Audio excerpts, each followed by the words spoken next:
Today we celebrate America. Our freedom, our liberty, our independence. The 4th of July is a sacred day in our country, a day of history, of hope, remembrance and resolve, of promise and possibilities. Before me stands monuments to the greatest and the goodness of our nation, monuments of light and liberty. There's a towering memorial to George Washington, the general who led our revolution, and the president who set our nation on its course. There's a memorial to Thomas Jefferson, whose words about liberty and equality literally changed the world. And across the tidal basin, from the Jefferson Memorial, there stands Dr. Martin Luther King, Jr., his arms crossed, his eyes fixed ahead toward the promised land where equality is not only an aspiration, but a reality. They help define who we are, guide what we do, remind us of the work that history has given us in our own time. This year, the 4th of July is a day of special celebration, for we are emerging from the darkness of years, a year of pandemic and isolation, a year of pain, fear, and heartbreaking loss. Just think back to where this nation was a year ago. Think back to where you were a year ago. And think about how far we've come. From silent streets to crowded parade routes lined with people waving American flags. From empty stadiums and arenas to fans back in their seats cheering together again. From families pressing hands against a window to grandparents hugging their grandchildren once again. We're back traveling again. We're back seeing one another again. Businesses are opening and hiring again. We're seeing record job creation and record economic growth. The best in 4 decades, and I might add, the best in the world. Today, all across this nation, we can say with confidence, America is coming back together. 245 years ago, we declared our independence from a distant king. Today, we are closer than ever to declaring our independence from a deadly virus. That's not to say the battle against COVID-19 is over. We've got a lot more work to do.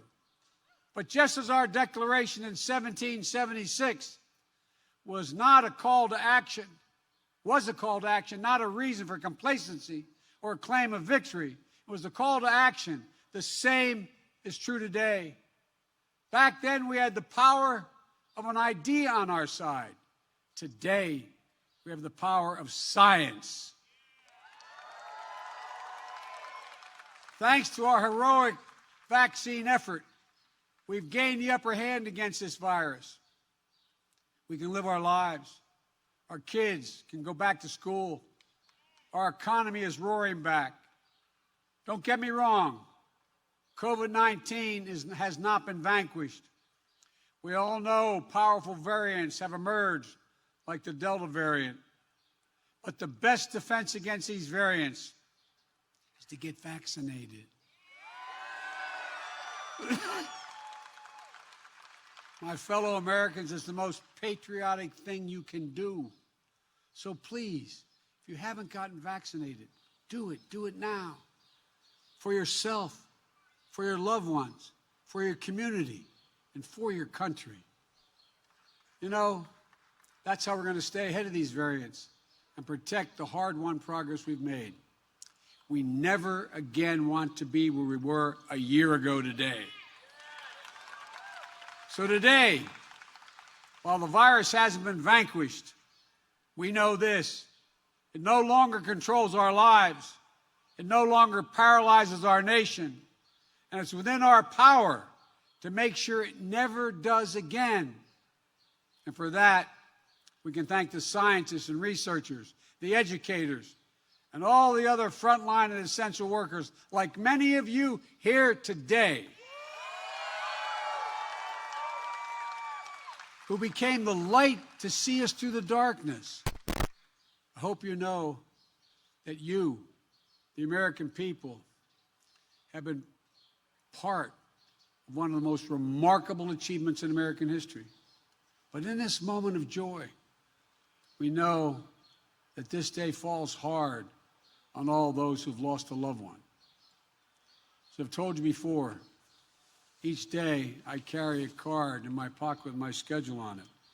And the back of that schedule, on that card, I have the number of Americans who've lost their lives to COVID, the precise number. As of tonight, that number is 603,018 people have lost their lives.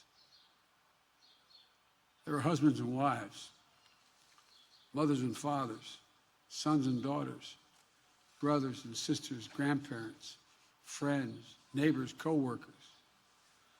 And we also remember all those who lost this year, that we lost and families lost to other causes of death and cruel twists of fate. They too left behind loved ones, unable to grieve or mourn or find closure. Each of them meant the world to someone they left behind. And those of you who've been through all this know that to heal, you have to remember. We have to remember them. And we will. We'll commit to always remember them. That's what we'll do. I've long said that America is unique. Unlike every other nation on earth, we were founded based on an idea. We hold these truths to be self-evident, that all people are created equal, endowed by their Creator with certain unalienable rights, among them life, liberty, and the pursuit of happiness. And while we've never fully lived up to those words, we have never given up on them. They continue to animate us, and they remind us what at our best we as Americans believe. We Americans, we believe in honesty and decency, in treating everyone with dignity and respect, giving everyone a fair shot, demonizing no one, giving hate no safe harbor, and leaving no one behind. We lead by the power of our example, not the example of our power. And we're part of something so much bigger than ourselves. We stand as a beacon to the world. It's a code. It's a code, uniquely American code. It's who we are. To all the service members and your families who are here tonight, today, all of you serving around the world, it's the greatest honor to serve as your Commander-in-Chief. Jill and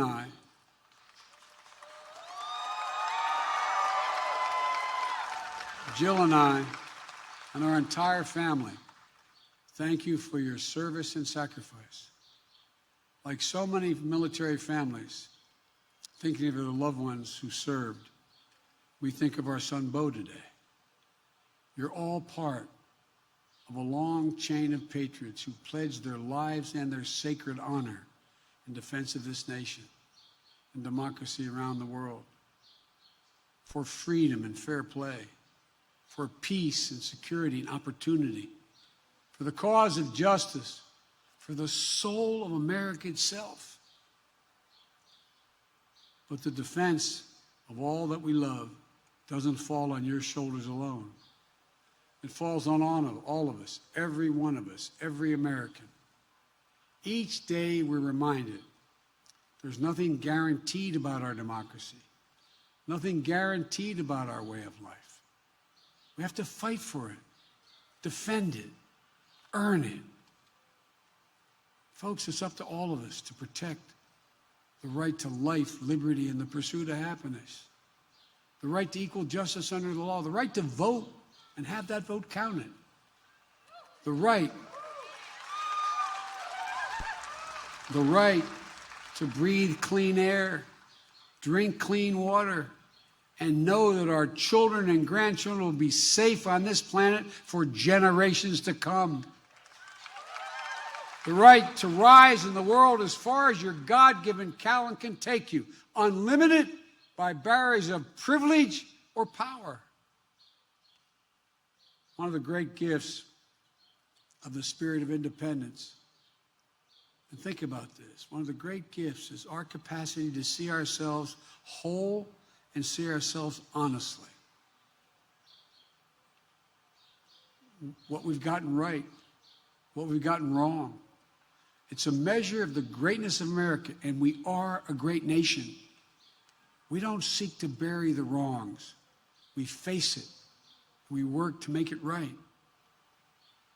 You know, history tells us that when we stand together, when we unite in common cause, when we see ourselves not as Republicans or Democrats, but as Americans, then there's simply no limit to what we can achieve. None. And today, we see the results of the unity of purpose. The unity of purpose in forging in our nation, we're forging in our nation. For together, we're beating the virus. Together, we're breathing life into our economy. Together, we will rescue our people from division and despair. But together, we must do it. Over the past year, we've lived through some of our darkest days. Now, I truly believe, I give my word as a Biden, I truly believe we're about to see our brightest future. Folks, this is a special nation, a great nation. And there is a timeless truth about America, the most powerful idea in the history of the world, in the hearts of the people of this country. It beats in all our hearts. No matter your race or ethnicity, no matter your gender identity or sexual orientation, no matter your disability, no matter your faith, it beats in the hearts of rich and poor alike. It unites America. Whether your ancestors were native to this land or brought here forcibly and enslaved, whether you were immigrants from generations back like my family that came from Ireland, or you're coming here today looking to build a better life for your family like our fellow Americans I just swore in the White House 2 days ago.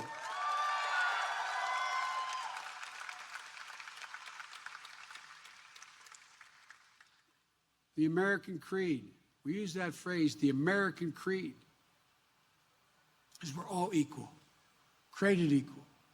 It was written a long time ago. But the genius is that every generation of Americans has expanded it wider and wider to include those who were excluded before. That's why it's never gathered dust in our history books. It's still alive today.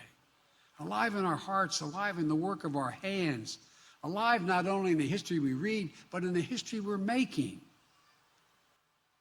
My fellow Americans, now we are the guardians of that very idea of America. It's up to us to save it, to preserve it, to build on it. And I know we will. On this sacred day, I look out to those monuments on our National Mall and beyond them, into the hearts of our people across the land. And I know this, it's never, ever been a good bet to bet against America. Never. We just have to remember who we are. We are the United States of America. And there's nothing we can't do if we do it together. Folks, happy 4th of July, America. God bless you all. And may God protect our troops. Thank you, thank you, thank you.